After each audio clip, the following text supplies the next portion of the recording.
आमचा राष्ट्रवादी काँग्रेस पक्ष हा एकसंघ आहे आणि सुनीत्रा पवार वहिनींच्या मार्गदर्शनाखाली हा पक्ष यापुढं अतिशय चांगली प्रगती करेल आणि काही छोटे मोठे मतभेद असतील तर आम्ही एकत्र बसून आम्ही संपवू. पण पक्षाच्या घटना बदलण्याबाबत जे काही स्पष्टीकरण सुनेत्राताईंनी मागवलेलं होतं ते जे काही स्पष्टीकरण तटकरे यांनी दिलेलं आहे त्यावर समाधानी सुनेत्राताई नाहीत असं दिसतं. नाही, ते योग्य पद्धतीनं याबद्दल आपलं जे मत आहे ते मांडतील.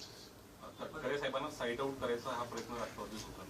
नाही, तो काही दिसणार नाही. पक्ष आम्ही एकसंघ आहोत आणि सगळा राष्ट्रवादी काँग्रेस पक्ष सुनीत्रा वहिनींच्या नेतृत्वाखाली एकसंघपणानं काम करेल. आज संजय पवार यांनी एक वक्तव्य केलं ज्या पद्धतीनं पक्ष राष्ट्रवादी काँग्रेस पक्षामध्ये या सगळ्या घटना घडत आहेत.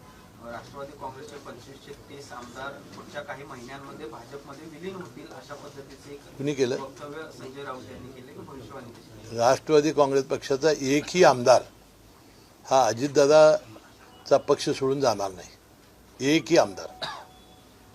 आता वास्तविक आपल्या संजय राऊतांनी आपले खासदार सांभाळावेत तेच बरेचसे चाललेले आहेत अशा बातम्या आम्ही ऐकलेल्या आहेत. पण ज्या पद्धतीनं परवा तटकरेंच्या मतदारसंघामध्ये अजित पवारांचा फोटो टाळला गेला किंवा ज्या घटना घडतात त्यामुळे कुठेतरी तटकरेंच्या बद्दलची नाराजी त्याबद्दल आदित्यताई तटकरे यांनी खुलासा केलेला आहे आणि त्यांनी स्पष्टपणे सांगितलं की बा स्थानिक पातळीवरचं होतं आणि त्याबद्दलची दिलगिरी त्यांनी व्यक्त केलेली आहे. पण नेहमी अजितदादांच्या दिल्लीच्या दौऱ्यामध्ये तटकरे साहेब दिसायचे, मात्र आज सुनीत्राताई असताना सुद्धा ते मुंबईत आहेत आणि ताई दिल्लीत आहेत. नाही, असं नाही. आता सुनीत्रा वहिनी या राज्यसभेच्या खासदार आहेत.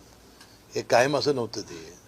त्या खासदार म्हणून ते गेलेले आहेत आणि आता त्या विधानसभेच्या निवडणुका लढवणार असल्यामुळं मला वाटतं सही करण्यासाठी